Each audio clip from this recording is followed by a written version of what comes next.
लर्ट्स quick में आपका स्वागत है। मैं हूं अतुल गुप्ता और आज के इस वीडियो में हम निर्देशांक ज्यामिति के कुछ महत्वपूर्ण प्रश्नों को हल करेंगे। तो बोर्ड एग्जाम में निर्देशांक ज्यामिति से जो प्रश्न आते हैं उनमें से कुछ महत्वपूर्ण प्रश्नों को आज हम यहाँ पर हल करने जा रहे हैं। जो पहला प्रश्न आज हम हल करने जा रहे हैं वो एनसीईआरटी की बुक में 7.1 एक्सरसाइज का तीसरा सम है और ये सम कहता है कि तीन बिंदु हैं जिनका मान दिया गया है। ये तीनों बिंदु क्या एक रेखा पर संभवतः आ सकते हैं, मीन्स क्या ये तीनों बिंदु संरेखीय हैं। और इस चीज को साबित करने के लिए हमें इन तीनों बिंदुओं के बीच की दूरी ज्ञात करनी होगी। हमें अगर हम पहले बिंदु को ए मान लें, दूसरे बिंदु को बी मान लें और तीसरे बिंदु को सी मान लें तो हमें ए बी, बी सी और ए सी तीनों की दूरियां ज्ञात करनी होंगी। और उसके बाद हमें ए बी और बी सी को जोड़ना होगा और अगर उनका जोड़ ए सी के बराबर आता है तो हम ये कह सकते हैं कि तीनों समरेख हैं। अगर ये बराबर नहीं आता है तो तीनों बिंदु समरेख नहीं है। तो आओ स्टार्ट करते हैं। हमने मान लिया जो हमारा ए बिंदु है वो 1 और 5 है और जो बी बिंदु है वो 2 और 3 है और जो सी बिंदु है वो -2 और -11 है।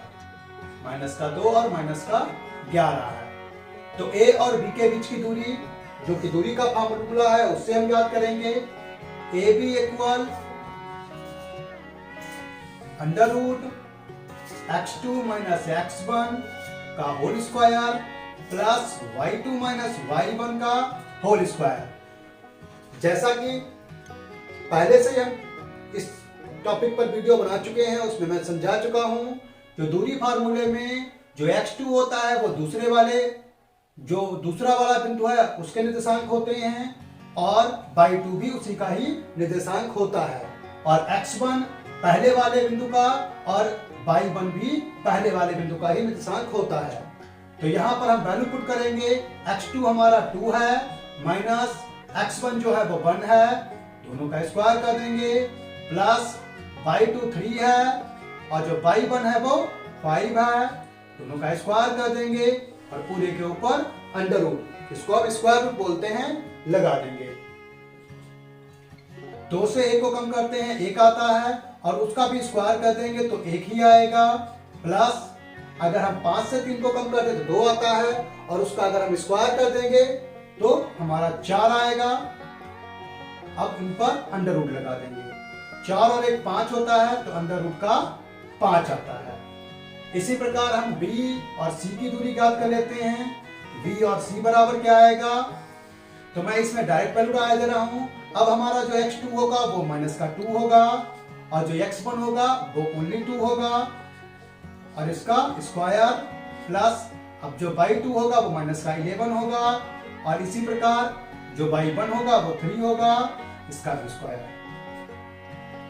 2 और 2 4 होता है, क्योंकि दोनों माइनस के हैं इसलिए -4, तो मैं -4 लिखे दे रहा हूं, उसका स्क्वायर प्लस 11 और 3 आपस में 11 और 3 14 होता है, तो मैं यहाँ पर 14 का स्क्वायर लिखे दे रहा हूँ। -14 का स्क्वायर हो जाएगा और इसके ऊपर अंडर रूट। 4 का स्क्वायर 16 होता है और 14 का स्क्वायर 196 होता है, दोनों का अंडर रूट कर दूंगा, दोनों का जोड़ 212 आता है, 212 हो जाएगा। इसी प्रकार हम तीसरे बिंदु ए और सी के बीच की दूरी ज्ञात कर लेंगे। जो ए सी है वो कितनी आएगी।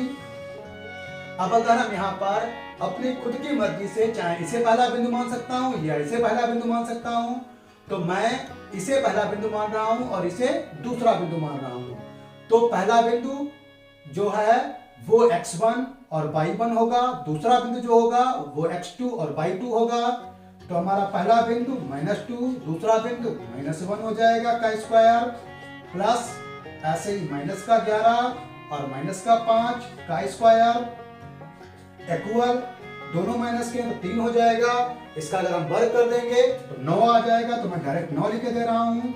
इन दोनों का 16 आता है, माइनस का 16 आएगा, और 16 का अगर हम वर्ग करेंगे तो 256 आता है।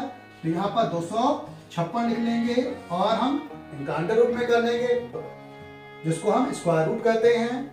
256 और 9 को जोड़ देंगे तो 256 और 9 265 होता है। 265 रूट में आ जाएगा।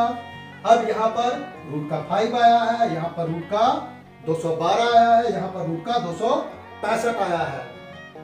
तो अगर हम इन दोनों को जोड़ करें तो हम पाएंगे कि जो हमारा ए बी है प्लस जो हमारा बी और सी है वो बराबर नहीं आया है किसके, ए सी के। तो इस प्रकार हम कह सकते हैं ये तीनों बिंदु संरेख नहीं है।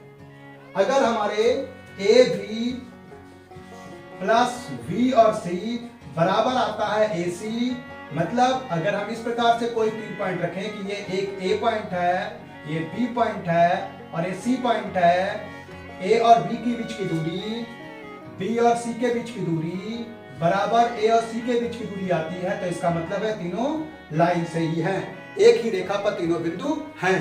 लेकिन अगर ये बराबर नहीं आ रहे हैं तो इसका एक ही अर्थ है कि ये एक रेखा पर तीनों बिंदु नहीं है, ये बिंदु किसी एक लाइन में नहीं बल्कि उससे अलग है। एनसीईआरटी बुक के निर्देशांक ज्यामिति चैप्टर के 7.1 प्रश्नावली में ये 6 नंबर सवाल है। इसमें आपके टोटल 3 सवाल दिए गए हैं, 4 पॉइंट दिए गए हैं, और ये प्रश्न ये कहता है कि ये चारों पॉइंट मिलकर के क्या कोई एक चतुर्भुज बनाते हैं, और अगर ये चतुर्भुज बनाते हैं तो वो चतुर्भुज किस प्रकार का है। इसका मतलब है हमें चारों भुजाओं की दूरी ज्ञात करनी होगी, और उन भुजाओं की दूरी के माध्यम से हम ये जान सकेंगे कि वो चारों चतुर्भुज बनाते हैं या नहीं, और बनाते हैं तो किस प्रकार का बनाते हैं। इसमें से मैं सिर्फ एक प्रश्न हल करूंगा और 2 प्रश्न आप उसी आधार पर खुद हल कर सकते हैं। तो मैं यहाँ पर पहला प्रश्न देख ले रहा हूँ। जो पहला प्रश्न है उसमें मैं पहले बिंदु को ए माने ले रहा हूँ, और ये बिंदु है -1 और -2, और जो दूसरा बिंदु है उसको मैं बी माने ले रहा हूँ, और इसमें कितना है 1 और 0। जो तीसरा है उसको मैंने सी मान लिया है, और वो कितना है -1 और 2, और जो चौथा है उसको मैंने डी मान लिया है, और वो कितना है -3 और 0। तो ये मेरे 4 बिंदु हो गए हैं जो इस प्रश्न में दिए गए हैं। मुझे पहले ए बी को निकालना होगा, फिर बी सी को निकालना होगा, फिर सी डी को निकालना होगा, और बाद में ए डी को निकालना होगा, जिससे कि मैं ये जान सकूं क्या इससे एक चतुर्भुज बन सकता है। अब ये कैसे पता चलेगा कि चतुर्भुज बन सकता है कि नहीं। अगर ये हमारे शुरू के 3 बिंदु हैं, मैं इनको ज्ञात कर लेता हूँ और देखता हूँ कि 2 बिंदुओं के बीच की दूरी तीसरे बिंदु जो है उसके बीच की दूरी से अगर अधिक आती है तो एक त्रिभुज बनना संभव है। और अंतिम वाले 3 बिंदुओं को भी मैं ऐसे ही जांच लेता हूँ कि क्या उससे भी त्रिभुज बनना संभव है। अगर उससे भी त्रिभुज बनना संभव है तो इसका मतलब ये चारों बिंदु मिलकर के एक चतुर्भुज बना सकते हैं। तो मैं स्टार्ट करता हूं। जो ए बी है उसके बीच की दूरी निकालने के लिए दूरी का ही फार्मूला लगाएंगे। 1 माइनस और -1 ही है तो माइनस की जगह +1 हो जाएगा का स्क्वायर प्लस 0। चूंकि ये पहले से माइनस यहाँ पर है और हमारा -x में होता है तो +2 हो जाएगा का स्क्वायर। अब दोनों का जोड़ 2 आएगा, 2 का स्क्वायर हमारा 4 होता है। ऐसे यहाँ पर 2 आएगा, इसका स्क्वायर 4 होता है। टोटल मिलाकर के 8 होता है और 8 को जब बाहर निकालेंगे तो 2√2 बाहर निकलेगा। 8 के अगर हम टुकड़े करते हैं तो 2 2 2 3 बार आता है। एक जोड़ा 2 का बनता है इसलिए एक बार 2 बाहर निकल जाएगा और एक 2 अंदर रह जाएगा। इसी प्रकार हम बी और सी को ज्ञात कर लेते हैं। बी सी भी इसी प्रकार से ज्ञात किया जा सकता है। -1 और -1 हो जाएगा, 2 - 0 हो जाएगा। तो ये दोनों माइनस का 2 आया, -2 का हम स्क्वायर करेंगे तो 4 ही हो जाएगा। यहाँ पर 2 ही बचेगा और अगर हम उसका स्क्वायर करेंगे तो वो भी 4 ही हो जाएगा। दोनों का अगर हम जोड़ कर देंगे तो वो 8 आ जाएगा और जो कि 2√2 ही होता है। ऐसे ही हम तीसरे बिंदु सी और डी के बीच की दूरी ज्ञात कर लेंगे। तो तीसरा बिंदु सी और चौथा बिंदु डी दोनों के बीच की दूरी सी डी कितनी हो जाएगी? जो सी डी होगी वो भी इसी प्रकार से ज्ञात की जा सकती है। माइनस का 3 और प्लस का 1 हो जाएगा, प्लस 0 और माइनस 2 हो जाएगा। अब 3 से 1 कम हो जाएगा, 3 माइनस का 1 प्लस का, इसलिए 3 से 1 कम हो जाएगा, 2 बचेगा वो भी माइनस का, और उसका स्क्वायर करेंगे तो 4 आएगा। यहाँ पहले से ही माइनस का 2 है, क्योंकि 0 से माइनस 2 घटाएंगे तो माइनस का 2 ही रहेगा, और जब हम उसका स्क्वायर करेंगे तो वो भी 4 ही हो जाएगा। दोनों को जब हम जोड़ लेंगे तो 8 आ जाएगा, और ये भी 2 और रूट 2 के ही बराबर होता है। इसी प्रकार हम जो पहला पॉइंट और चौथा पॉइंट मतलब ए और डी के बीच की दूरी ए डी ज्ञात कर लेंगे। ए भी कुछ उसी प्रकार ज्ञात करेंगे। 3 से हम 1 को घटाएंगे तो 3 और 1 माइनस का, इसलिए प्लस का हो जाएगा। 0 से माइनस के 2 को घटाएंगे तो ये भी प्लस का हो जाएगा। अब 2 का स्क्वायर 4 और यहां पर भी 2 का स्क्वायर, ये भी 4, पूरा आता है रूट में 8, ये भी 2 रूट 2 होता है। अब हमारी चारों साइडें बराबर आई हैं, तो इसका मतलब है अगर हम दो साइडों को जोड़ेंगे तो हमेशा ही तीसरी से बड़ी आएंगी, तो इससे चतुर्भुज बनना संभव है। अब चूंकि सारी भुजाएं बराबर हैं तो ये या तो एक वर्ग है जिसको हम स्क्वायर बोलते हैं, या ये एक समचतुर्भुज जिसकी चारों भुजाएं बराबर होती हैं लेकिन चारों कोण बराबर नहीं होते हैं, उसको समचतुर्भुज कहते हैं, तो समचतुर्भुज बनाता है। अब समचतुर्भुज को हम अंग्रेजी में रोम्बस बोलते हैं। अब हमें यह साबित करना है कि समचतुर्भुज बन रहा है कि वर्ग बन रहा है। इसके लिए हमें ए और सी और बी और डी भी ज्ञात करना पड़ेगा, जिसको हम विकर्ण कहते हैं। इसका जो चतुर्भुज बन रहा है इसके विकर्ण ज्ञात करने पड़ेंगे। तो मिनिमम हम एक विकर्ण ज्ञात करके भी ये बता सकते हैं कि ये समचतुर्भुज होगा कि वर्ग होगा। तो हम ए और सी ज्ञात किए रहे हैं। अब हम ए और सी जो कि इसका विकर्ण है उसकी दूरी ज्ञात कर लेंगे। ए और सी बराबर होता है, अगर हम ए को पहला बिंदु और सी को दूसरा बिंदु मान लें तो ए के जो निर्देशांक हैं वो हमारे x1 और y1 होंगे, और जो सी के निर्देशांक हैं वो x2 और y2 होंगे। तो x2 1 है, माइनस का 1 x2 है, और जो x1 है वो भी माइनस का 1 है, तो इसका मतलब यहाँ पर प्लस का 1 नोट करना पड़ेगा। इसी प्रकार जो हमारा x का y का 2 है वो 2 है, और जो y का 1 है वो -2 है, तो इसका मतलब ये 2 और प्लस 2 हो जाएगा का स्क्वायर। 1 से बन जाएगा कुछ भी नहीं, तो लिखने की जरूरत ही नहीं है। 2 + 2 4, 4 का स्क्वायर रूट कर देंगे। अब 4 का स्क्वायर का मतलब है 4 बाहर आ जाएगा। स्क्वायर की गिनती अंदर जो होती है उसको हम ऐसे बाहर निकाल लेंगे। तो AC जो आई है वो 4 आई है। अब हम एक जो प्रमेय है जिसको हम पाइथागोरस प्रमेय कहते हैं उसका प्रयोग करेंगे कि AB का स्क्वायर प्लस BC का स्क्वायर AC के स्क्वायर के बराबर अगर आता है तो इसका मतलब है ये एक वर्ग है, मतलब 90 अंश का कोण बनेगा जो कि वर्ग में होता है। और अगर ये दोनों इस तीसरी भुजा के बराबर नहीं आते हैं, जिसको हम विकर्ण कहते हैं, उसके बराबर अगर नहीं आते हैं, तो इसका मतलब है ये एक समचतुर्भुज है। तो हमारा जो AB है उसका स्क्वायर प्लस जो हमारा BC है उसका स्क्वायर, दोनों का स्क्वायर क्या है 2 रूट 2 का स्क्वायर हो जाएगा, प्लस 2 रूट 2 का स्क्वायर हो जाएगा। 2 का स्क्वायर होता है 4 और रूट का स्क्वायर होता है रूट खाली हो जाएगा, इसका मतलब यहाँ पर 8 आएगा, प्लस 8 = 16। और इन दोनों का अगर हम इसका स्क्वायर रूट करेंगे तो वो कितना आएगा, इसका स्क्वायर रूट 4 आता है, इसका मतलब हम 4 का स्क्वायर लिख लेंगे। AC का स्क्वायर जो है वो भी 4 का स्क्वायर ही है। तो ये दोनों भुजाएं विकर्ण के बराबर हैं, दोनों भुजाओं का वर्ग विकर्ण के बराबर है, विकर्ण के वर्ग के बराबर है। इसका मतलब जो चतुर्भुज ABC बन रहा है, चतुर्भुज ABCD बन रहा है, वो क्या है, वो एक वर्ग है। और क्यों वर्ग है, क्योंकि इसकी चारों भुजाएं आपस में बराबर हैं, और इसका एक कोण जो मैंने निकाल के देखा है पाइथागोरस प्रमेय से वो 90 अंश आया है। इसी प्रश्न के शेष बचे हुए दोनों प्रश्नों को, जो इस प्रश्न में 3 खंड थे उसमें से पहला खंड मैंने सॉल्व कर दिया था, बचे हुए 2 खंडों को आप इसी प्रकार हल कर सकते हैं। आपको चारों बिंदुओं के बीच की दूरी निकालनी है।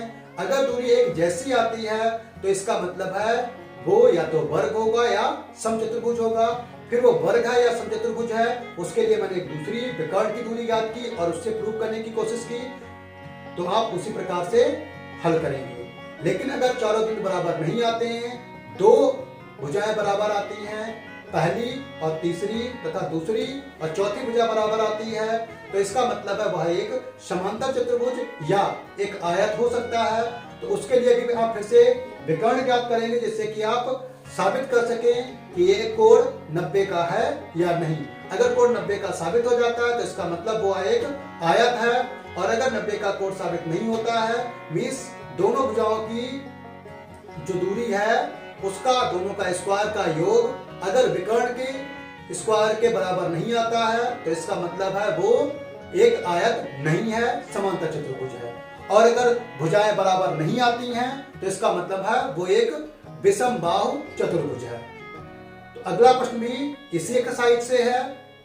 इसी एक्सरसाइज का 7वां प्रश्न, जिसमें एक बिंदु x दिया गया है, उससे 2 बिंदुओं को समदूरस्थ का मतलब बराबर दूरी पर रखा गया है। तो हमें बताने हैं कि आखिर x जो है उसके निर्देशांक क्या है। मीन्स जो हमारा एक बिंदु है वो 2 व -5 है, तथा दूसरा बिंदु जो है वो -2 व 9 है। ये दोनों बिंदु x से बराबर दूरी पर हैं, तो आखिर x जो है उसका मान क्या है वो हमें बताना है। जबकि जो ये x बिंदु है, जिसको मैं x बिंदु कह रहा हूं, वो बिंदु किसी x अक्ष वाली लाइन पर है। अब ये x अक्ष पर जो भी बिंदु होते हैं उनके लिए y 0 होती है, तो इसका मतलब है x अक्ष पर होने वाले बिंदुओं के लिए हमें y निकालने की आवश्यकता नहीं पड़ती है, वो 0 ही रहती है। हमें सिर्फ x फाइंड आउट करना होगा। अगर हम x को निकाल लें तो उस प्रकार हम साबित कर सकते हैं कि ये बिंदु जो है वो x अक्ष पर कहां पर स्थित है।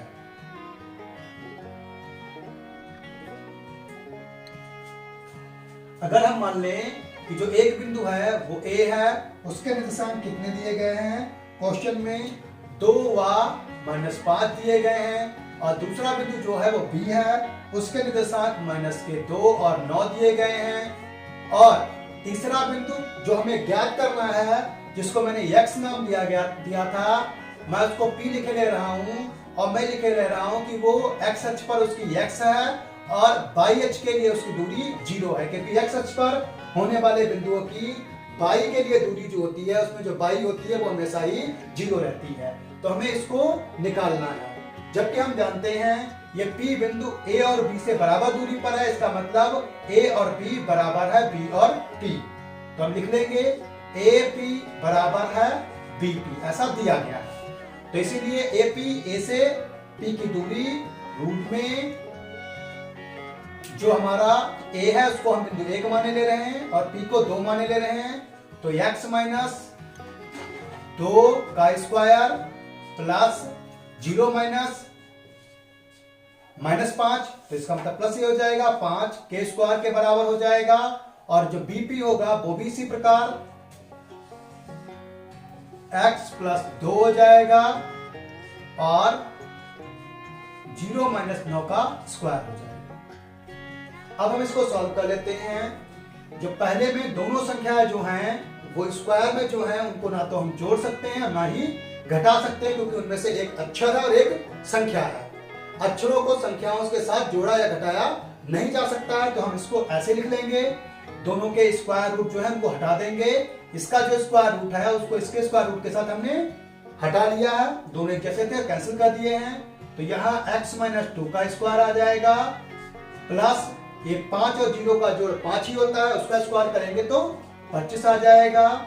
ऐसे यहाँ पर भी x + 2 है उसका लिख लेंगे और 9 का -9 में निकलेगा हमारा यहाँ से, उसका स्क्वायर करेंगे तो 81 आ जाएगा। अब हम क्या करेंगे, इस 25 को उधर ले जाएंगे दूसरी साइड के लिए इसको यहीं पर पहले ओपन कर देंगे।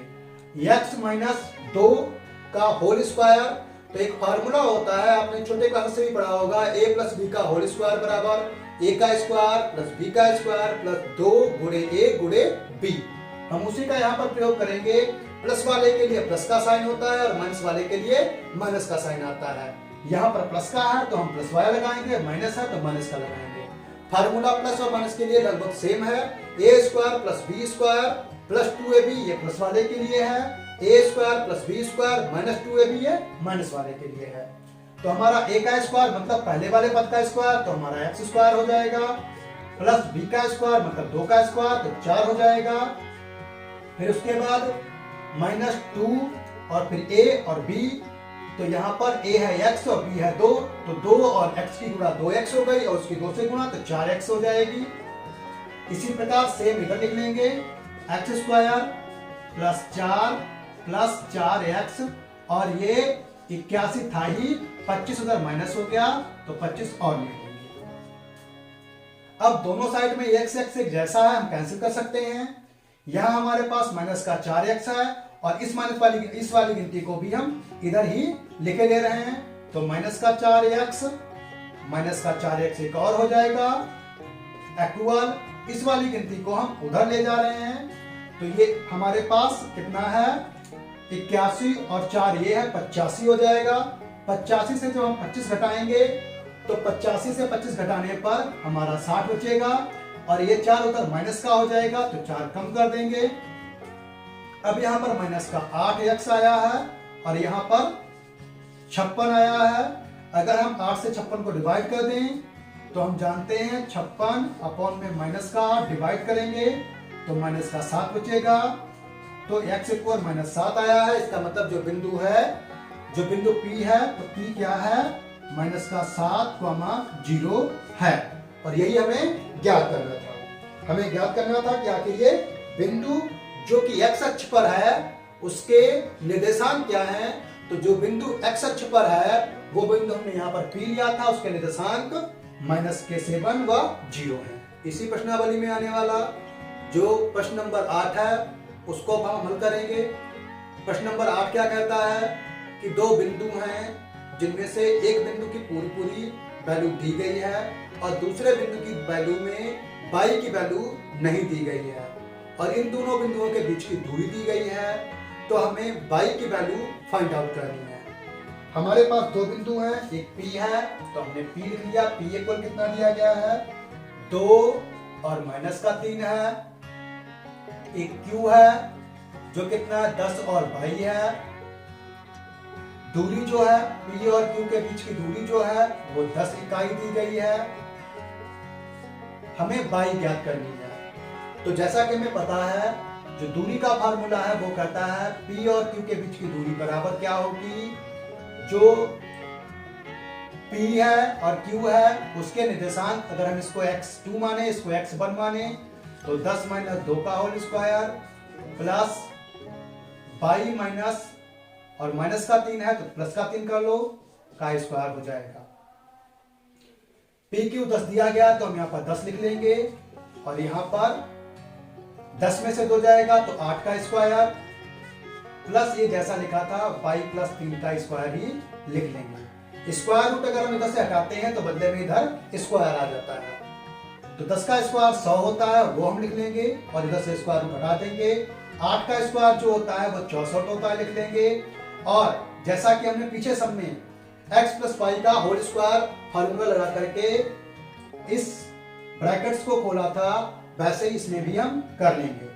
y का स्क्वायर प्लस 3 का स्क्वायर 9 हो जाएगा, y और 3 का मल्टीप्लाई और फिर उसका 2 से मल्टीप्लाई, इसका मतलब 6y हो जाएगा। अब हम इन सबको एक साइड में कर लेते हैं, तो y square plus 6y plus 9 और ये प्लस का 64 माइनस का, इसको हम उसके साइड ले जा रहे थे इसलिए माइनस का 100 बराबर 0, इधर कुछ नहीं बचा 0 बचा है। अब y स्क्वायर का y स्क्वायर ही रहेगा प्लस 6y का 6y ही रहेगा। अब इनको हम एक में जोड़ लेते हैं फिर 100 से घटा देंगे। 64 है और 9 है तो 73 होता है। 73 को अगर हम 100 में से घटाएंगे तो 27 आ जाएगा इक्वल 0। अब हम यहाँ पर टुकड़े कर लेंगे। 6 के ऐसे तो टुकड़े करेंगे कि उनका मल्टीप्लाई जो है, गुणा जो है वो 27 आए और जोड़ने या घटाने पर 6 आए। तो हम जानते हैं 9 से 3 घटाएं तो 6 आता है, 9 और 3 की गुणा करें तो 27 आता है। तो इसका मतलब जो y स्क्वायर होगा वो प्लस 9 माइनस 3 y माइनस 27 होगा इक्वल 0। यहाँ पर जो दो टुकड़े होते हैं हमारे उत्तर में वही दो टुकड़े आते हैं, y प्लस 9 आएगा और y माइनस 3 आएगा इक्वल 0। अगर हम y बराबर निकालें तो y बराबर माइनस का 9 आएगा या y बराबर प्लस का 3 आएगा। तो इस प्रकार जो हमारी y की वैल्यू है जो हमें ज्ञात करनी है वो या तो माइनस की 9 है या 3 है। तो y बराबर -9 या 3, यही हमें ज्ञात करना। कल के आने वाले वीडियो में निर्देशांक ज्यामिति के जो अन्य महत्वपूर्ण प्रश्न हैं उनको हम सॉल्व करेंगे। तो आप यूपी बोर्ड से संबंधित गणित के किसी भी सम के संबंध में किसी भी प्रकार की अगर आपकी कोई दिक्कत है तो आप मुझे कमेंट बॉक्स में भेज सकते हैं। प्रश्न का नंबर, एक्सरसाइज का नंबर मुझे बता सकते हैं और मैं उसको अपने वीडियो में शामिल करूंगा और अपनी तरफ से कोशिश करूंगा कि मैं आपको अच्छे ढंग से उसे समझा सकूं। तो आप मेरे वीडियो के लिए मेरे चैनल को सब्सक्राइब कर सकते हैं। मेरा चैनल लेट्स किक, आप इसको सब्सक्राइब कर लें और नोटिफिकेशन बेल भी दबा दें जिससे कि आपको आने वाले सारे वीडियोज मिलते रहें। मैंने मैथ के लिए जो यूपी बोर्ड से संबंधित है उस सिलेबस की पूरी सीरीज चालू की हुई है। आपको पूरी बुक सॉल्व करवा के उसकी प्रैक्टिस करवाऊंगा और बोर्ड के आने पर, बोर्ड एग्जाम के आने पर आपको जो पेपरों में आने वाले महत्वपूर्ण प्रश्न हैं वो भी सारे समझाऊंगा और कैसे उन्हें पेपर में अच्छी तरीके से सॉल्व किया जाता है वो भी बतलाऊंगा। तो मेरे चैनल को जरूर सब्सक्राइब कर लें। धन्यवाद।